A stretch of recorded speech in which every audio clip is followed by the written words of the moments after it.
the change. That's what we want everybody else to do, isn't it? We don't want to do it, but we want everybody else to change so that our life will be different. And yet, of course, any changes that we're going to do at all have to come from within ourselves. They absolutely must. Change to me means that you change from a feeling of separation, isolation, loneliness, anger, fear, and pain, and into a state of peacefulness, wonderful peacefulness, where you can relax and really enjoy life as it comes to you, knowing that everything will be all right. Even the planet itself these days is very much in this period of change and transition. We see it all around us. We're going from an old order into a new order, and some people say it began with the Aquarian age. At least the astrologers like to describe it that way. But to me, astrology and numerology and palmistry and all those other various methodologies are just ways of describing life.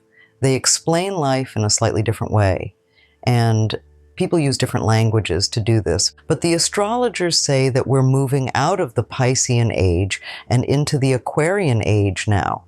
In the Piscean age, we reached outside of us and looked to other people to save us. We looked for other people to do it for us. But in the Aquarian age, which we're entering now, people are beginning to go within and find that they have the power to save themselves. This is a wonderful, liberating thing for us. Now, some people get very frightened because it seems to be a responsibility, but actually, we're discovering our ability to respond to life not in a victim way, but in a way that gives us power. We're finding that we're getting a connection to what the Adiatoe people call the higher power, and what I call our higher self, so that we can contribute to saving ourselves. And it's a wonderful feeling when you don't really have to be dependent on an outside person, but to know that you have within you tremendous abilities to make positive changes in your life. If we're victims, then we feel isolated, we feel in pain and fear, and we're always looking for someone else to do it for us. But now we're taking responsibility for our own lives, and we're beginning to understand how we can contribute to the experiences that we have and how we can change those experiences if we don't really care for them. And of course, from the moment you decide to make a change until you get your demonstration, as we call it, or when you get what you want, we have this transitional period. That's when we're moving between the old order and the new order. It's a time of releasing old beliefs and old habits, and of learning and practicing and then living the things that we're working on, the new beliefs or the new feelings or the new methods or the new behaviors. And while you're getting those in place so that they are a natural part of your life, you're going to have a lot of vacillating in that period between the old and the new, and you go back and forth between what you were and what you would like to be or what you would like to have. And if you decide that you're going to release an old belief and that you're going to create a new one during that transitional period, you're going to go back and forth. And this is a time when we often get very angry at ourselves because it's like, well, I know all about the new. Why aren't I doing it? I must not be good enough, or I must be a bad person. But that's silly, because anything that we're learning takes time, and you go back and forth until you're really strong in the new belief, until you've gone to the complete shift. You may begin to do an affirmation for something and you're doing well, and then something happens and you say, oh, I can't do that. And you go back to your old worry habit again. Well, that's just a period of vacillating. You want to build yourself up instead of beating yourself up. There's a tremendously different image if you just think of it. Do your thoughts build you up, or do they beat you up? When you beat yourself up, that's not being very loving to yourself. Sometimes we don't need to make outward changes so much as to go within and just sort of take what we already do and alter it just a little bit. Somebody was saying to me tonight that they were thinking about a new apartment and they were worrying that there wouldn't be enough money. And I said, well, why don't you start affirming that there will be lots of money?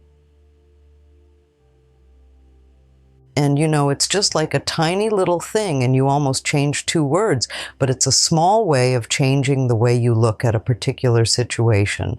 Somebody was asking me, saying that they were in a lot of pain, and you know, they kept using the word pain so much, and they said, is there another word that I could use? And I thought of the time that I smashed my finger with a window, and I realized that if I really gave into it, I was going to go through a very difficult period. So the minute it happened, I started to do some mental work right away. But then I remember I was referring to my finger as having a lot of sensation. And it did. It had a lot of sensation. And you know, by insisting upon viewing it in that particular way, to me, I think helped it heal much quicker and helped me handle what could have been an incredibly painful thing, because I knew that if I could alter my mind, it would be better. If we can just alter the way we think just a little bit, so those of us who want to change, we're moving from an old order to a new order, and lots of things are happening on this planet. I don't think things on the planet are so very different than they used to be, but we seem to be more aware of things. I see things in the paper all the time, and I think, oh my goodness, are we really doing that? And then as I continue to read, it seems like we've been doing it for a long time, but it's coming to the surface. We seem to see more negativity. But you know, if you want to clean your own mental house, if you decide to work on yourself, and you're going to go inside, you have to look and see what is there. You have to look and see what your beliefs are, so you know what to change. You can't clean out the negativity if you don't see it. If you're going to clean your own house, it's the same thing. You have to look around and see where the dirt is. You have to pick things up and dust them and look around and polish them or throw them out or replace them, but you have to see what's there. And if we're going to make a big transitional phase on this planet and really help to heal this planet, we're going to have to look and see what's occurring here. We're going to have to see what's happening and to uncover the negativity, and the things that have been hidden for a long time are going to come to the surface. And I think that part of this transitional phase that we're going through, I think part of the catalyst for this is this crisis called AIDS. You know, I really want to help create a world where it's safe for us to love each other, that's all. Just to love each other. A world where we can be loved and accepted exactly as we are. That's what you wanted when you were a little child? When you were little, you wanted to be loved just as you were, even if you were too skinny or too heavy, or if you weren't smart enough, or you weren't like the person across the street, or maybe you were scared. But you still wanted to be loved, and it's the same thing we're all looking for now, only we're not going to get this love and acceptance from other people unless we can give it to ourselves. When we feel good enough to be loved, then others will love and accept us too. It's really that simple. I think that we come to this planet to learn and to practice unconditional love, and it's not always an easy thing to do, but I think that's what we've come here for, to have unconditional love, first of all, for ourselves, no matter what they said or what they did to us in the past, and also to give that same unconditional love to other people, to just allow them to be who they are, and to get rid of this them and us, because it's not them and us. It's all us. And we need to know that. And if we're going to heal this planet, we have to know it's all us. And there are no groups that are expendable, and there are no groups that are less than. There may be many people who are in so much pain that they're being harmful to other people. But you know, if we can understand that acts of violence come from a person who was a traumatized child.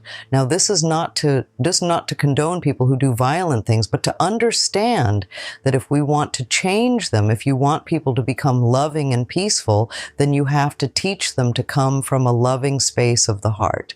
And you're not going to teach them that if you don't know how to do it yourself. yourself. You don't create wars and kill people. You don't beat people. You don't throw people into prisons or torture them or do things like that. You teach them to forgive and to love themselves so they'll never do those violent things again, because you realize that people who love themselves cannot hurt themselves and they cannot hurt another person. And to me, that's the answer to world peace and harmony and all sorts of wonderful things. This journey of self-discovery and transformation is about more than just personal growth. It is about contributing to a greater good. When we learn to love and accept ourselves, we are better able to extend that love and acceptance to others.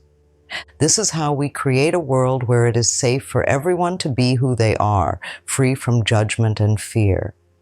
The only thing we take with us when we leave this planet is our capacity to love. This is the most important lesson we can learn and practice. By nurturing this capacity within ourselves, we not only improve our own lives, but we also make a positive impact on those around us. Love is the answer to many of the challenges we face. It has the power to heal, to unite, and to create a better world. So, what steps can you take today to pursue this path of inner change? How can you begin to shift your thoughts and beliefs to align with the life you truly desire? It starts with small, consistent actions and a commitment to loving and supporting yourself. As you do this, you will find that everything you seek will begin to pursue you. Dear viewers, as you reflect on these messages and how they resonate with your own journey, we'd love to hear from you. Share your thoughts, experiences, and insights in the comments below. How have you embraced the universe's abundance in your life? How do you find harmony and balance? Let's continue this conversation and uplift each other. Comment below and let your voice be heard.